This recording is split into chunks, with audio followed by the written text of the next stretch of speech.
What is up? Gear Squad, Chain Gear here, bringing you another video. And today we are back with a brand new year. Happy New Year 2022. 2022. That is wild to me. I don't know, guys. If you've been alive, frankly, this last couple years, for me, I do my best to just practice gratitude on that, because I know people who have passed away. I know people who have known people who have passed away. I know people who have been getting sick because of the pandemic. And so if you're here today watching this video 2022, thank you. You could be spending your time any other way, but if you're watching this video right now in 2022, again, wild. I'm recording this, I think, the 2nd of January. Then welcome and thank you so much. Honestly, guys, today this is a video about me just going through my retrospective, my year in review of 2021 on the gaming side of things. I literally took notes. Hold up. There it is. I took notes on all of the games that I played. I played 50 plus games this year, which I know to some of you might be like, baby numbers, Chain Gear, baby numbers. But for me, these are some pretty big numbers. Usually I don't play this many games. If you've been, a subscriber to the channel for a long time, or you've been watching me on stream for a long time, I really actually don't have that much time to play games. The majority of my time is working. And then the second half of my time is usually playing Destiny 2, not being able to pick up new games and try them out. I have an entire, clan that I play with. And so, for me, it was kind of difficult for me to play a bunch of different games. But this year I played 50 plus. Now, some of those you'll see I categorize them in different ways. 3 platinums. So I actually platted 3 games this year. I completed a handful of games, 5 plus games. Games that I kept playing, kinda. Really, we're only going to talk about 1 or 2. And then games I'm looking to complete still in 2022. Now, there are other multiplayer games that I did play as well. Maybe we'll go over a couple of those. Ones I'm excited to see in 2022. So this year, that I'm excited for, but we'll talk about those, I think, in a different video. And then games I'm not going to play anymore. I played them, I tried them, and, I'm good on that. And you know what? Let's actually start with that. Let's start with that. Games that I don't want to play in 2022. I've tried to play them, and I'm just not into them. Remnant, From the Ashes, Godfall, Stranded Deep, and Enlisted. Now, these are all games I think I got for free on PlayStation Plus. Enlisted being a World War II, I think, shooter. Just really didn't hit any notes with me where I was like, oh man, I really love this game. I'm good. Not really my style of game, so I probably won't play Enlisted anytime soon. Remnant from the Ashes, I played this with, shout out to my best friend, Ballistic Phoenix. We played this together. It's really not bad. Basically, it is like a Dark Souls game with guns. We actually enjoyed it to some degree. There's just a lot of games that are kind of like that right now, and I'm looking for something a little bit different. It wasn't unfun. It wasn't like I was like, oh, this isn't, I'll never play this again because it's bad. It was more of I don't think it's worth my time comparatively to other games we could be playing. So for me, wasn't really a big one. Godfall, we just got that for free recently. Not a huge fan of that either. It's a little too... it feels like a couple steps back from Warframe. I don't know if you guys have ever played Warframe. Not a game that I've played this year, but I used to play it years ago. And Godfall just kind of felt like a bad Warframe. Not a bad game, again, just not really that good. So for me, not a game that I'm going to play again. And then Stranded Deep is a survival sim where you're on islands and you're trying to survive. And it's just a little too janky for me. So again, games that I'm not going to play. Some other games actually aren't on this list. Back 4 Blood. This was by Turtle Rock Studio. It was supposed to be kind of the spiritual successor to Left 4 Dead, and I think it did a fine job at that, but I'm over Left 4 Dead. I really like Left 4 Dead 1 and 2, but that was years ago, decade plus ago, and so for me to play a Left 4 Dead 3 spiritual successor, it just wasn't enough. So I had to say goodbye to Back 4 Blood, and I'm actually going to add another game to my games that I played this year, not beat, because there is a game that is similar to Back 4 Blood that we did play, and we'll talk about that. Okay, let's talk about my platinumed games, or maybe we should talk about my completed games. Maybe we should talk about my completed games first. let's go. Let's just jump into it. All right, first one, Detroit Become Human. So this is the first game. I don't think this is in order, but a shout out to my girlfriend because we actually played a lot of these games together. Honestly, a big reason of why I completed games this year was because we just wanted to play games together, which was really, really fun. So we played Detroit Become Human, available on Steam, as you can see. Also, it was a PlayStation exclusive for a while. So I think I also might have gotten this for free on PlayStation, to be honest with you guys. But it is a really good game. Quantic Dream is a little sus, to be honest with you guys. They had a lot of issues, reports of sexual harassment, things like that. I don't know where that game is right now, where that company is right now. So I'm not saying you should buy this game at like a super high price or anything like that. You know, I don't necessarily know you need to be respectful for the company or anything. But the developers that made this game, you know, the company is a different situation. But the developers that made this game really worked their heart out. You know, the devs, I think, did a really great job. It is an on-the-nose game that parallels racism and sexism, and trades that out for androids versus humans. So if you're into that kind of stuff, then this is a pretty good game. And if you haven't played a Quantic Dream game before, like Heavy Rain, for example, I do recommend this game. It's a classic, like, choice-driven adventure where there are, you know, hundreds and hundreds and hundreds of possibilities. And so this was really, really cool, where you get to play as multiple characters, and depending on what you chose for them to do, would change the outcome of the game and the outcome of the different characters. So pretty deep, pretty fun. I really liked it. And if you didn't hear, Quantic Dream is actually working on a brand new game, Star Wars Eclipse. They're working on a brand new Star Wars game. I'm really hoping to hear more about Quantic Dream in 2022. I'm hoping that they're not they're not having the issues that they used to have, and they've become a better studio. We'll see. But I hope I hear news about it, because I want to be able to play Star Wars Eclipse with my with my sanity intact, knowing that, you know, this company is treating their employees well. So really excited for Star Wars Eclipse. But last year I beat Detroit Become Human. Another game that I beat, and again, this is with my girlfriend, A Way Out. So if you haven't heard of actually one of my favorite games this year, It Takes Two, this is by the same developer. So they've made a couple of games called Hazelight Studios, but this game, A Way Out, I would say is probably the first game you need to play. The first game that they made, I believe, is Brothers, A Tale of Two Sons. This game is good, but A Way Out, honestly, is excellent. It's about a jailbreak with these two characters. I don't want to give anything away, but it is a two-player game. You have to play with two people. A lot of the time, you can buy this game with a friend pass, meaning like you'll get 2 copies of the game or a code for it. So you can always look at that. This game is pretty inexpensive. If you get EA Play, which is EA's like subscription, you could buy this. Like, you could buy EA Play, the subscription, and play this. So you, like, for 1 month, and you get it for like $5. That's a good use. You can also then play It Takes Two during the same month. So A Way Out is really, really good. Again, beat this with my girlfriend. We really, really enjoyed it. Even though there's like this base game where you're trying to beat this story, there are like little mini games and things like that, and A Way Out is just really, really great. I highly recommend it. As you can say, play with a friend as Leo and Vincent, the 2 main characters, and it is just a split screen affair the whole time, and it is so much fun. The gameplay is really fun. The story is really great. If you look here, apparently right now on PC at least, it's $9. On PlayStation, who knows how much it is. Same with Xbox. But apparently on PC, if you buy it through Origin, I don't know who's doing that, but you can buy it for $9. 100% worth it. Great game. More games that I beat. Another one with my girlfriend, Human Fall Flat. So this is, again, just like a game that you play with your friends. I don't know if you can beat this solo. I'm pretty sure you can.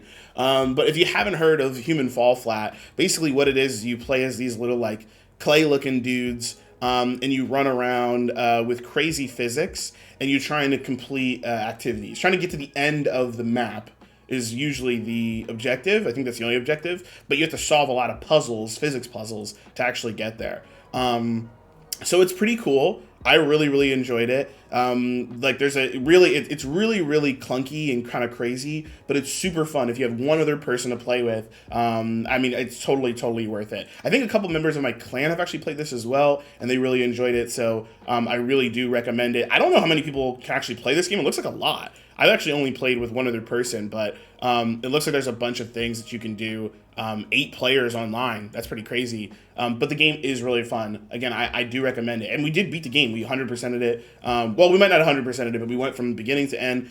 There is new DLC coming out for this game, I feel like, all the time. So I don't know if I've beaten all of it, but as in like all the new DLC, but we did beat the base game, and usually it's very inexpensive. If I go to PlayStation right now, it's probably going to say I own it, so I actually can't tell how much it costs. Oh, there it is. This is the UK store, but you guys can see here, it less than $6, or less than pounds, euros. So probably less than $7 or so. But yeah, usually this is on sale, so I do recommend Human Fall Flat as well. And then we have 3 other games that I beat by myself, thank you very much. And that would be Doom 2016. In the beginning of 2021, I went back to some of my old games, and this is one of the games that I beat, Doom 2016. If 2016 sounds like a lifetime ago to you, or you were really young at that point, I mean, 2016 to 2021 is 5 years. 5 years. So some of you might have been 10 years old. Some of you might have been 13 years old. You know, this is an old game for some of you. But for me, as a 28-year-old, this was not a long time ago. 2016 Doom is one of the best games in terms of single-player FPS that I have played in a long time. Highly recommend you play this game, especially if you want to play the new Doom. So I did buy the new Doom. Really excited to beat that in 2022. I believe it came out 2020, 2021. But this one, 2016, is the reboot, the revamp that you need to play. It is an excellent game, true to form. I don't even think I need to explain it to you, but basically you are Doom Guy, and you're fighting these Hell Reavers, these creatures of hell, and it is just so insane, and it's so fun. The story is actually quite compelling. Usually this game, if you didn't get it for free at some point, is extremely inexpensive, as it is 5 years old. So I do recommend buying the inexpensive Doom 2016. It is an excellent game. I did beat it 100% the story. I didn't go back to complete like all the other things and platinum it. The reason being is because there's a second game, so I don't really have time to go throughout and just play through this game. I really want to play the second one. So shout out to Doom, shout out to Bethesda. They did an excellent job. The next game that I beat, and I want to give a huge shout out again to my best friend Ballistic Phoenix, because I would not have done this without him, Deathloop. Deathloop, which won Game of the Year for a lot of places. It won Best Game Direction for the Game Awards. This game is one of my favorite games for 2021. I usually do something where I'm like, oh, this is my favorite game of the year and things like that. But for me, I don't even think it's really worth it. This game is just one of the best games that I played this year, and it is excellent.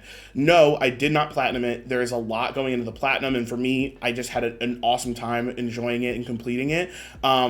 A lot of us are hoping, a lot of fans are hoping that we'll get some DLC, that we'll get a second game. Now, it is owned by Bethesda. Bethesda is the developer of Deathloop, or the publisher, the developer being, I believe, the folks that made... Ooh, wait, hold on. I don't want to get this wrong. All right, well, ignore me on that one. Yeah, so this game is awesome. I hope we get some more content for it. It's just really a great game. I've talked about it before. I did a stream about it, but if you want a synopsis, this is a game about Colt, this guy right here, trying to break a time loop. And the story is really great. The gameplay is really fun. It's more of a puzzle than it is a shooter. That being said, the shooter mechanics are fairly good. There are some guns that just don't feel that good to me personally. For the most of the time, I was playing very stealthily, sniper, silenced pistol, but I've heard and seen gameplay of people going guns blazing in this game. There are cool powers and abilities. Again, the characters are really solid. If there's any game on this list that I want you to play, it's probably Deathloop. It is single player, so buy it whenever it gets on sale if you don't want to buy it at full price, though I don't think you'd be missing out on anything if you paid a full $60, $70, $80 on this game. No need to get the deluxe edition, though, because you're not really going to get much more from it. So buy Deathloop, play it. Definitely one of my games of the year, and I'm so glad that I beat it. But there's one other game that takes up a lot of space in my head still to this day, and that is Returnal. Returnal, this game is something else.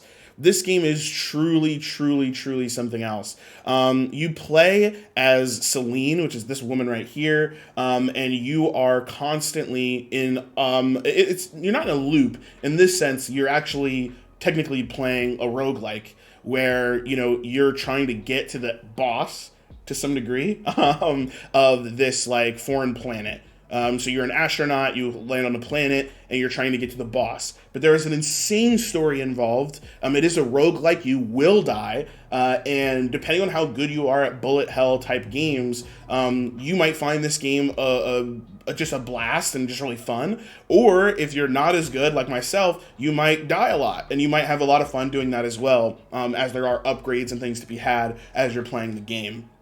I love this game. Again, easily one of my games of the year for 2021. I would say Returnal and Deathloop are two of my favorite games. They're excellent, and I highly recommend them.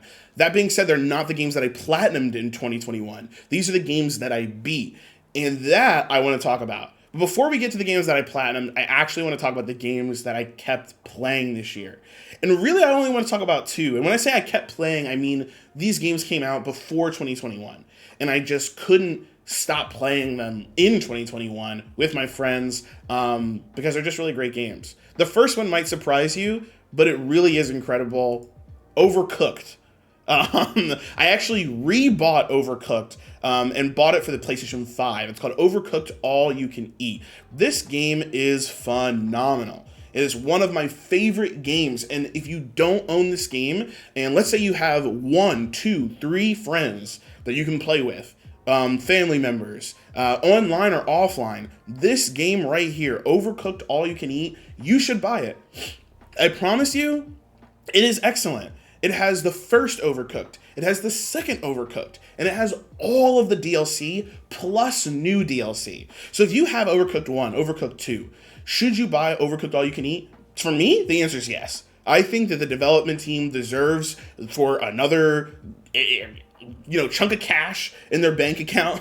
And I think that you guys will get value from this game. If you have a new friend and you're like, hey, want to play this game with me? You'll be able to play 1 and 2 all together. 1 is definitely a bit of a step back from 2, but it's still very, very good. Me and my friends are actually going through the entire game again. So we're playing all through 1, all through 2, and the DLC. So it's been really, really fun. I really recommend Overcooked. And if you have no idea what I'm talking about, this is a really, really basic but fun and kind of crazy game where you play as chefs and you're running around trying to create recipes and serve them out. It's a classic, kind of like mobile style game where you get 3 stars for completing it, or 2 stars if you kind of completed it but you messed up a little bit, and 1 if you kind of suck but you completed it.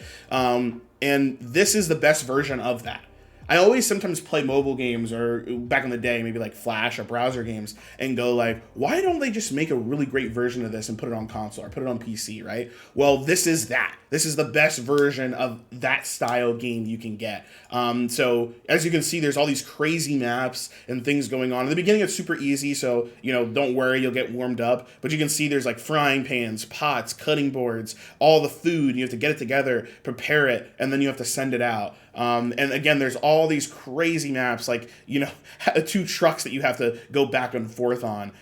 There's a boss in the first one where you have to feed this giant meatball head. It's so much fun. And even if they keep sending out DLC, and it's been great, but even if they made it Overcooked 3, I would buy it. I have not stopped playing this game since I got it. Even if I only play it once, twice, 3 times a year, it's always worth bringing it back up. Whether you meet new friends, whether you and your friends are just bored and you want to try and get some more 3 stars or maybe even the legendary 4 stars. That being said, though, this company has made some new games. They just recently, where is it? They just recently made, I got to show you guys this because I really, really enjoyed it. And I don't want you guys to miss it.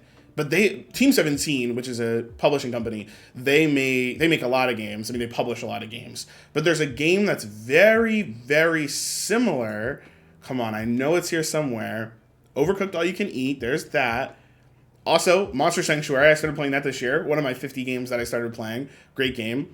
But the game that I'm thinking of is Moving Out. We just started playing this. Moving Out is pretty much the same style of game as Overcooked, but instead of cooking things, you're moving furniture, and it is so much fun.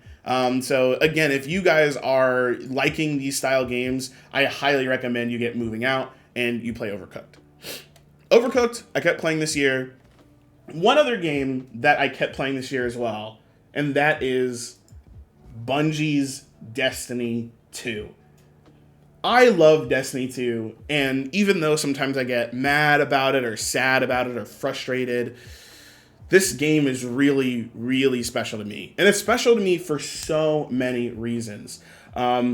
This year, or 2021, was Bungie's 30th anniversary. And realizing that, I'm 28 years old, so they're actually only 2 years older than me, the age of my sibling, actually. And so for me, when I play this game, Destiny, and think about the culmination of 30 years of experience, it's no surprise to me that I am constantly playing this game day in, day out. If I'm bored, I play Destiny. If I'm excited, I play Destiny. And the content in Destiny goes up and down. Sometimes it's awful. Sometimes it's wonderful. But honestly, the number one reason I play this game is shout out to Obsidian Gears, my clan.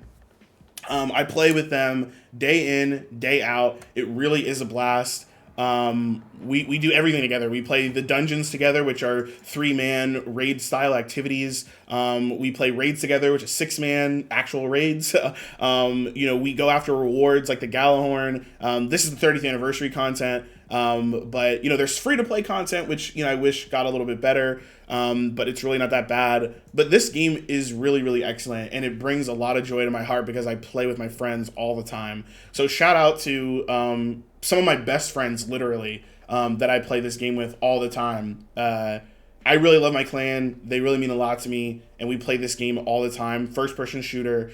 I don't even want to say it's free to play. There's a reason that there's a free to play section, and it says buy now. Destiny 2 is a paid game. There is free to play content, but mostly it's like free to try. But Destiny 2 really is a great time. It's one of the best feeling shooters I've ever played. No, it's not the most competitive shooter, but for me, it doesn't really matter that much. It does bother me sometimes, but it doesn't actually stop me ever from playing this game. I love Destiny 2. I will continue to play it through 2022. Why? Because Witch Queen is coming out. 2022 will be the year of the Witch Queen. I'm super excited about it. We're going to be fighting a huge villain this time around, Savathun. It's just going to be such a good time. We're really, really excited. There's evil ghosts. Guys, I'm just so excited for this. This is such a big deal. They're adding so much content. But this isn't a video about Destiny 2. Certainly not a video about Witch Queen. We can do that another time, closer to the launch, which is February 22nd. But I cannot wait for Witch Queen. I'm super, super excited. But those are all the games that I played this year. In terms of the ones that I beat, these are the games that I kept playing this year, Overcooked and Destiny 2. But there's 3 games that I platinumed this year. Now, there are 5 games that were platinumed in total in 2021 on my account. But 2 of them were from my girlfriend. She platted Skyrim, and she also platted God of War. So I got to give her that credit because I beat those games, but I did not platinum them, and she went in and platted them. So shout out to her. But I've got 3 games that I platinumed. One of them definitely with her help, and I'll start with that one, and that's It Takes Two. If you have a best friend, if you have even just a great friend or a significant other or maybe parents that you actually play games with or something like that, if there's someone close to you, you should play this game with them. And I mean really any level of closeness. Like I wouldn't play it with like a brand new person that you just met who like you don't really know if they're even cool or not. But like this game is pretty great. Is it like super super deep? No. Is it heartwarming? Yeah. Is it gonna make you think about things, about your life, about your relationships? I think so. But the gameplay is really phenomenal. Is it hard? Not really. It's pretty fun. It can be a little challenging at times, but it's just incredible how Hazelight made It Takes Two after they made a handful of other games that are similar to this. I mean, we talked about this. Again, here's that friend pass. But A Way Out is a similar game where you have to play with two players. But this took it to a whole nother level. You can see the ratings here. IGN, 9 out of 10. And then you can see things like Game Rant, VentureBeat, God is a Geek, all perfect scores. Game Radar. I mean, these games, these scores really are no joke. It's won countless games of the year. It really is quite an incredible game. And again, the reason being is it's the combination of pretty incredible storytelling, I think, with just really varied gameplay that all felt good. The only thing that I ever felt like I was like, I don't really understand what this is like when you have to like turn a wheel because the animation doesn't match your thumb movements on a thumbstick. That's it. That's the only thing I can complain about this game. I can complain for years about Destiny, and I love Destiny. I think Destiny is one of my favorite games. But It Takes Two is a masterpiece. It really is. I think it deserves probably a 9.5 out of 10. You could convince me a 10 out of 10. You could convince me it's a 9, but I think it's really, really incredible. I think it's really special. I want to say we platinumed this game. Oh, we did, obviously. We obviously platinumed this. This is the platinumed group. It Takes Two. We platinumed this game. Again, shout out to my girlfriend for playing this with me because it was really, really fun. We really enjoyed it. And I really love this game. So It Takes Two. That was platinum number 1. Definitely not in this order. Platinum number 2 might surprise you because I don't really play this game much anymore, but it wasn't hard to actually get the platinum. And that is Rogue Company. Rogue Company is a 4v4 team-based shooter. You can see it right here. And I like this game. I like Rogue Company. I think it's pretty fun. It's got a lot of cool characters in it. They all have different abilities, so it is like a hero shooter. It's definitely more more hardcore than like Destiny is in the sense that like it's meant to be more competitive. But it's really just got like a handful of maps and modes that are very fun, really cool, really cool stuff in here. But it really just didn't hold me long enough. I love the combination of PvE, PvP. So Destiny really is the only game I think that does that super, super well. And so when I play a multiplayer game, I have a tendency to either want to get really hardcore into the PvP, meaning that I want to create a clan and I want my friends to play and we get really good at it and we look at our stats and we're constantly climbing, or they add PvE and I go back and forth between PvE and PvP to not get bored. In this game, unfortunately, only PvP, and I never really, they didn't have clans or anything. My friends didn't really want to play that much anymore, so I kind of just stopped playing. I really like Rogue Company. I'm excited to see what it looks like in 2022. But for me, I just kind of stopped playing this game. There wasn't really too much for me to grind for anymore outside of just get better, and I wasn't really that interested in just getting better. If I want to get better in a game, it's going to be a Destiny 2 at this point. So Rogue Company, great game. I did platinum it this year, last year, 2021, and I really liked it. So I'm excited to see what happens in 2022 and see if there's any big changes. I would say the same thing about another one of Hardsuit Labs. Oh, wrong company. Hi-Res Studios games, and that would be Paladins. Let me actually see if I can pull it up. For Hi-Res Studios, there it is, Paladins. Everyone has an origin. Oh, wow. That was intense. Paladins. This is their other game right here. This is much more like a classic hero shooter, similar to, much more similar to like Overwatch. Again, a great game. Haven't really played it much in 2021 though, because I just haven't seen like the updates be really that interesting. It's a new character. Something will come out. I'd love to see Paladins, get a huge shot in the arm and get re-released for PS5. Maybe get a huge update patch for PC, fixing bugs, new graphics, higher frame rates or whatever. But for me, Paladins is fun. Rogue Company is fun. These are fun games, but they're not. I think Rogue Company is a little bit better than Paladins at this point, but I would like a little bit more from these games, and we'll see. But yeah, I played Rogue Company, and it was fun. My most proud platinum, though, my last platinum, before we call it a wrap on this long video, Ghost of Tsushima. Ghost of Tsushima, excellent game. When did it actually come out? 2020? I think it came out 2020. I don't remember when I beat it. I think I might have beat it in 2021. And I also platted it in 2021. And this was one of those games that was easy for me to platinum. I didn't try really hard to platinum it. I just kept playing it because I liked it so much. Now, if you might remember, I did a podcast about this, or maybe I did a stream about this. This game is not a 10 out of 10 for me. It's not a 9 out of 10 for me. It's a good game. It's an excellent game, but it's not a perfect game. There are things missing in it. There are systems missing in it. There's a basicness to it of go here, beat this. And it didn't change the formula too much. I'm hoping that our second Ghost of Tsushima. Now, there is Ghost of Tsushima's DLC, and I do plan on playing that, beating that in 2022. I have the new PS5 version of it. I plan on just playing through the DLC, beating it, maybe 100%ing that, and then ending it. But I really hope to see a Ghost of Tsushima 2. That being said as well, Sucker Punch does also have the Infamous and Sly IP that they could be working on as well. Now, those are all Sony IPs, but I'm hoping that they might work on one of these, especially Infamous. I'd love to see Infamous come back. I like Sly, but I don't need to see another Sly game.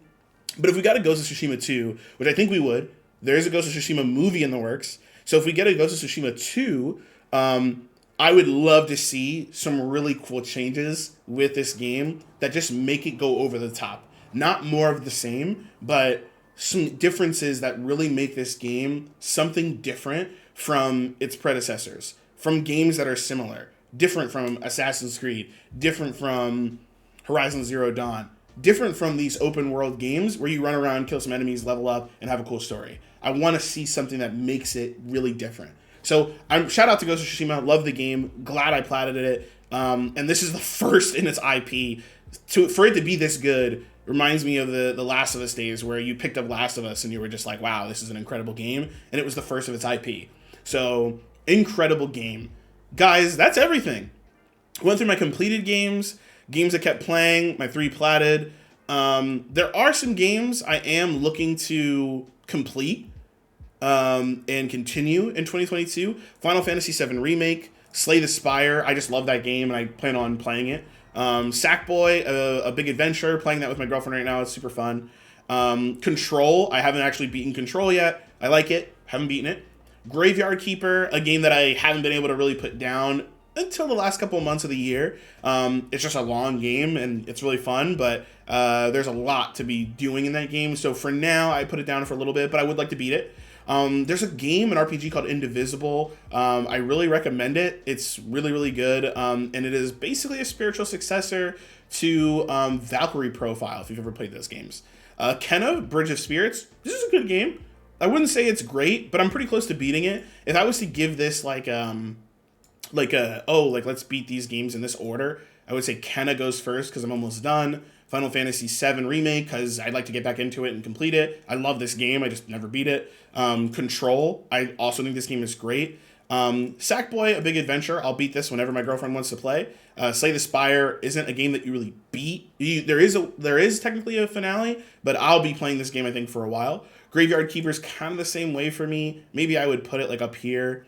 Indivisible is probably in the end. And then Loop Hero, this is a brand new game that I've been playing recently that I really, really like. There's also a game called Gunvolt Revolution I've been playing. This would also go on this list. That was from my PC, so I haven't really played too much. That's everything, guys. That is everything.